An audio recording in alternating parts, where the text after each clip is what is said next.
नमस्कार दोस्तों, स्वागत है आप सभी का मेरे चैनल पर। सुबह सुबह की राम राम, गुड मॉर्निंग सभी को।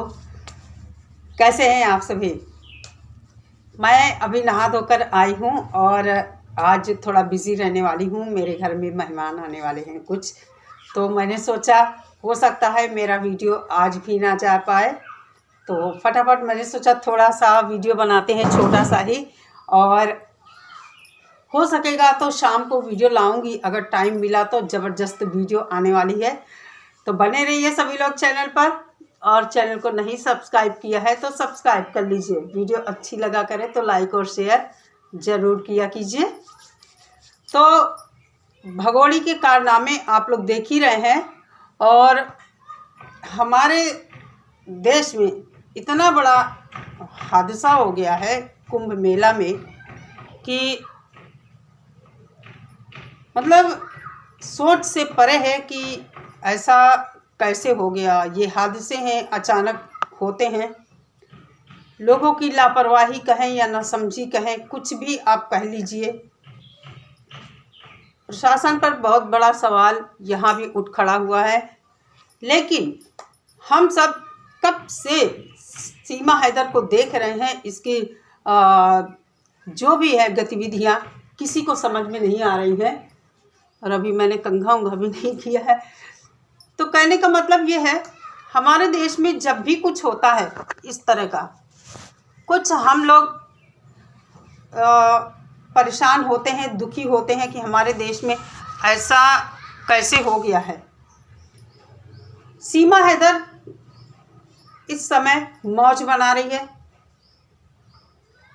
लप्पू के साथ उसी तरह कैमरे पर आती है।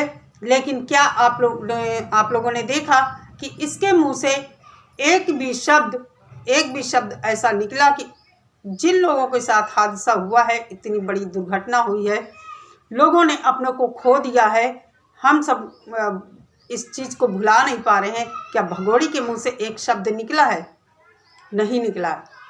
अपनी अय्याशियों में मस्त उसी तरह कैमरे पर आ रही है, अपना हंडा जैसा पेट लिए। आऊँगी इस वीडियो पर, बहुत अच्छी वीडियो लाने वाली हूँ, तो आप लोग ज़रूर देखना। हो सकता है आज शाम तक लाऊं या कल वीडियो आएगी। तो कहने का मतलब ये है कि हमारे देश में जब ऐसा कुछ हुआ, जम्मू कश्मीर में बस पलटी थी, तब इसने कहा था, मैं उससे पहले, कि मैं सरप्राइज़ देने वाली हूँ आप लोगों को। जब ऐसा कुछ हुआ है, बहुत प्रमोशन करती है भगोड़ी, हर बात का, सनातन का खूब प्रचार करती है, इस्लाम को खूब गाली देती है। हमारे देश के पूर्व प्रधानमंत्री मनमोहन सिंह जी जब इस दुनिया से गए, तूने एक वर्ड बोला? नहीं बोला। जम्मू कश्मीर में इतना बड़ा हादसा हुआ था, तूने बोला? नहीं बोला।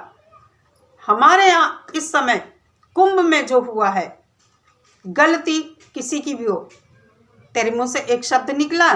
नहीं निकला। आजकल तू योगी जी मोदी जी क्यों नहीं पुकार रही है? क्यों नहीं पुकार रही योगी जी मोदी जी? बिल्कुल दोस्तों, इसके मुंह पर ताला लगा है, चुप्पी लगी है। पॉपकॉर्न खा रही है, दुनिया भर की चीजें ठूस ठूस कर खा रही है, मुस्टंडी हो गई है खा खा कर भारत देश में। तुझे भारत के दुख से कोई मतलब नहीं है, तुझे केवल अपनी अय्याशियों से मतलब है। शर्म करे वो लोग जो लोग चाहते हैं कि सीमा हैदर यहीं रह जाए, और जो इधर उधर गलत कमेंट करते हैं, सीमा भाभी, देवी दुर्गा। अरे मैं तो कहती हूँ, ऐसे लोगों को शर्म नहीं आती है, और ये खुद को सनातनी कहते हैं। इन लोगों ने इस भगोड़ी, बेशरम, निर्लज्ज, बेहया औरत को हमारी दुर्गा माता से तुलना कर दी है। कितना पौआ चढ़ा के तुम लोग कमेंट करते हो। शर्म आनी चाहिए तुम लोगों को। तुम लोग दूसरों को गलत बातें बोलकर उसका कुछ नहीं बिगाड़ रहे हो। तुम लोग अपना ही जीवन बर्बाद कर रहे हो। किसी को कोई फर्क नहीं पड़ने वाला है। तुम लोग किसी को गाली दो, कुछ भी लिखो, कोई फर्क नहीं पड़ने वाला है। और मेरे पास कुछ हमारी छोटी बहनें कमेंट करती हैं, दीदी क्या हमारी सरकार इसके साथ कुछ नहीं करेगी? बिल्कुल करेगी। हमारे कानून में जो चीज़ है हम उसके हिसाब से बात करते हैं कि हमारे कानून में अवैध एंट्री की सज़ा है, फिर उसके बाद इसको डिपोर्ट किया जाएगा। लेकिन अभी समझ में नहीं आ रहा है हमारी गवर्नमेंट क्यों खामोश है इस मामले में। एक ही चीज़ समझ में आती है, मोमिन मलिक के इतना प्रयास करने के बावजूद भी इस केस में हमें कुछ नहीं दिखाई पड़ रहा, जो एक सच्चाई है। लेकिन मोमिन मलिक इतने आत्मविश्वास से कहते हैं कि दुनिया देखेगी कि मैंने क्या किया है। हम सब भी आश्वस्त हैं, भरोसा करते हैं उनके ऊपर, उनकी मेहनत देखकर हम आश्वस्त हैं कि सीमा हैदर एक दिन जेल जाएगी और डिपोर्ट भी होगी। कुछ लोगों का यहाँ पर कहना है, जो इसके चेले चपाटे हैं, चाटुकार हैं, कौन सही से रख नहीं पा रहा, जो इसके चाटुकार हैं वो कहते हैं कि बच्चों को एक माँ से क्यों अलग करना चाहते हो, पाप लगेगा। मैं भी कहती हूँ किसी माँ से उसके बच्चे नहीं जुदा होने चाहिए, लेकिन आप लोग इसको माँ समझते हैं, ये माँ नहीं है। मैं यहाँ पर वो वर्ड नहीं कहना चाहूँगी, मेरे संस्कार मुझे रोकते हैं। और इसको सिर्फ और सिर्फ ये ऐसी औरत है कि इसको सिर्फ अपना सुख प्यारा है, अपनी अय्याशी प्यारी है, अपने लटके झटके दिखाकर आप जैसे लोगों को प्रभावित करती है और आप जैसे लोग इसके झांसे में आते हैं और अपने ही देश की बहन बेटियों को उल्टा सीधा बोलते हैं। कहाँ तक ये बात सच है? ये माँ कहलाने लायक आप लोगों को लगती है? कौन ऐसी माँ होगी जिसकी बच्चियाँ बड़ी हो रही हैं, 10-11 साल की बच्चियाँ हो रही हैं, अभी साल 2 साल में बच्चियाँ जवान होने वाली हैं, क्योंकि लड़कियाँ बहुत जल्दी बढ़ती हैं और बहुत जल्दी वो दिखने लगती हैं कि लड़की बड़ी हो गई है। कौन ऐसी माँ होगी जो अपनी बेटियों के सामने इस तरह की अश्लील हरकतें, वो भी ऑन सोशल मीडिया करेगी? कौन सी ऐसी माँ होगी? हीरोइनें भी, जो बॉलीवुड की हैं हीरोइनें, वो भी पर्दे पर कुछ सोच समझ कर करती होंगी। और बहुत सारी हीरोइनें ऐसी हैं जिनके बच्चे हो जाते हैं, वो पूरा टाइम अपने बच्चों को देखती हैं, करियर को, पैसे को एक साइड रख देती हैं। देखिए ना, काजोल को देखिए, ऐश्वर्या राय को देखिए, रानी मुखर्जी को देखिए, सब ने पैसे को साइड रखकर अपने बच्चों को महत्व दिया।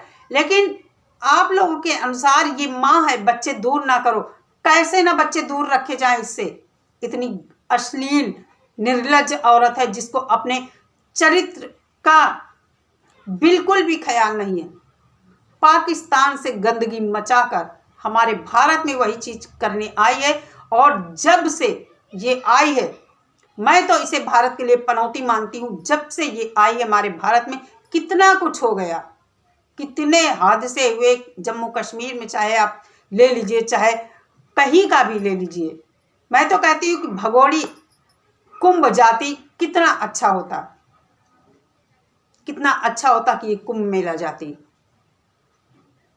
लेकिन कहीं ना कहीं इसकी किस्मत साथ दे रही है, या यूं कहिए AP सिंह जी जैसे लोग जिन्होंने पहले ही बहुत कुछ इसके लिए कर रखा है। कहा जाता है कि जब कोई अपराधी अपराध करता है, प्लान करता है उसको करने का, तो उस काम को अंजाम देने से पहले बहुत सारी चीज़ों की व्यवस्था कर लेता है। हमारे मोमिन मलिक जी बहुत बाद में आए हैं, कम से कम 7-8-9 महीने बाद आए हैं इस केस में। तब तक बहुत कुछ हो चुका था, बहुत तगड़ा वाला प्लान बन चुका था। तो देर है लेकिन अंधेर नहीं होगी, भरोसा रखें सभी लोग। मैं तो कहती हूँ भगोड़ी को रखो, लेकिन गुलाम हैदर के बच्चे गुलाम हैदर के पास ही जाने चाहिए। बच्चियां हैं, नेत्रपाल के घर में बच्चियां बिल्कुल भी सुरक्षित नहीं है, बिल्कुल भी 1% सुरक्षित नहीं है बच्चियां। जिस तरह ये अभी से बच्चियों को मेकअप करा के रखती है।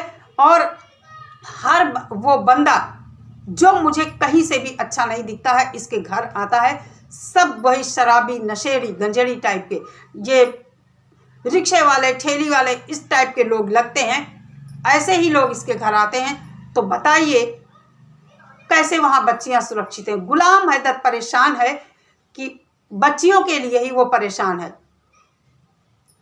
कोई भी बाप होगा उसका ज़मीर हर रोज मर रहा है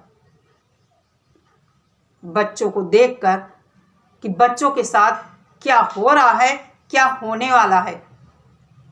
मुझे जहाँ तक समझ में आता है इसकी बच्चियाँ बहुत जल्द सोशल मीडिया पर आएंगी, चैनल बनाएंगी और इसी भगोड़ी की तरह लटके झटके दिखाकर रबुपुरा में ऐश करने वाली हैं। मोमिन सर भरोसा जता रहे हैं, उन्होंने बच्चों के ऑर्डर ले लिए हैं। हम सब सोचते हैं कितनी जल्दी गुलाम हैदर के बच्चे गुलाम हैदर के पास जाएं, लेकिन हमारी गवर्नमेंट क्या कर रही है? हमारे सिस्टम पर सवाल उठ रहे हैं। गवर्नमेंट को ध्यान देना चाहिए कि पाकिस्तानी बच्चे हमारे मुल्क में कैसे सुरक्षित रह सकते हैं। हमसे ज़्यादा हमारी गवर्नमेंट, हमारा सिस्टम जानता है हर चीज़। लेकिन क्या किया है एपी सिंह जी ने? क्यों रोक रखा है इसको? जब इसकी टिकट थी वापसी की तो क्या ऐसा कारण था कि सीमा हैदर को वापस जाने नहीं दिया गया? बहुत ही ये सब दुखद है। जिस माँ की बढ़ती हुई बच्चियां होंगी वो पल पल अपनी बच्चियों के ऊपर निगाह रखेगी। जिस तरह बच्चियों को भी लप्पू के साथ बाहर भेज देती है, बहुत ही ये चीज़ें गलत हैं। ऐसा नहीं होना चाहिए। तो गवर्नमेंट को ध्यान देना चाहिए। बहुत सारे लोग कहते हैं कि जिसको इतनी फिक्र है सचिन के घर में जाकर बच्चों को देख कर आए। क्या ऐसा संभव है? बहुत सारे लोगों ने जाने की कोशिश की थी, लेकिन क्या हुआ? नहीं जा पाए। वहाँ उसके घर में वही लोग जा सकते हैं जो सीमा हैदर के चहेते हैं, बाकी लोग वहाँ नहीं जा सकते हैं। किस स्थिति में बच्चे रहते हैं समझ में नहीं आता है कि ये अपने घर में ब्लॉग बनाती है, कमरे खाली दिखते हैं, आखिर बच्चे कहाँ रहते हैं? बच्चे बबीता के घर क्यों रहते हैं? सिर्फ और सिर्फ भगोड़ी से मिलने आने वालों का वहाँ तांता लगा रहता है। कौन लोग आते हैं मिलने? क्यों नहीं दिखाती है भगोड़ी कैमरे पर? अय्याश माँ, मैं तो इसे माँ मानती ही नहीं हूँ। अय्याश औरत जिसने अपने 4 बच्चों को अपनी अय्याशी के चलते बलि चढ़ा दिया है। बहुत दुख के साथ में जब बात करती हूँ गुलाम हैदर की बच्चियों के बारे में, बहुत ही चिंता होती है कि काश जल्द से जल्द हमारी भारत सरकार गुलाम हैदर को वीज़ा दे और बच्चियाँ अपने मुल्क जाएं अपने पिता के साथ सुरक्षित। बच्चे सबके साझी होते हैं, बेटियां हमारे घरों की इज्जत होती हैं, लेकिन भगोड़ी को कोई फिक्र नहीं है। चलिए दोस्तों, यहीं पर इस वीडियो को समाप्त करते हैं। जब गुलाम हैदर के बच्चों के ऊपर बोलती हूँ या दिमाग जाता है तो फिर ये लगता है कि भगवान जल्दी कुछ करें इस मामले में और उन बच्चों की हमेशा ईश्वर रक्षा करे। चलिए दोस्तों, मिलती हूँ नेक्स्ट वीडियो के साथ। सभी लोग अपना ख्याल रखिए, अपने बच्चों का, अपने घर के बुजुर्गों का। और अभी मुझे खाना भी बनाना है और अभी बाल वाल कंघी करूँगी, खाना बनाऊँगी। उसके बाद फिर दरअसल दामाद जी आने वाले हैं और बेटी और नातिन शायद घूमने जाने वाले हैं कहीं, तो फिर थोड़ी व्यवस्था भी करनी पड़ेगी। तो चलिए फिर, ख्याल रखिए सभी लोग अपना। नमस्कार।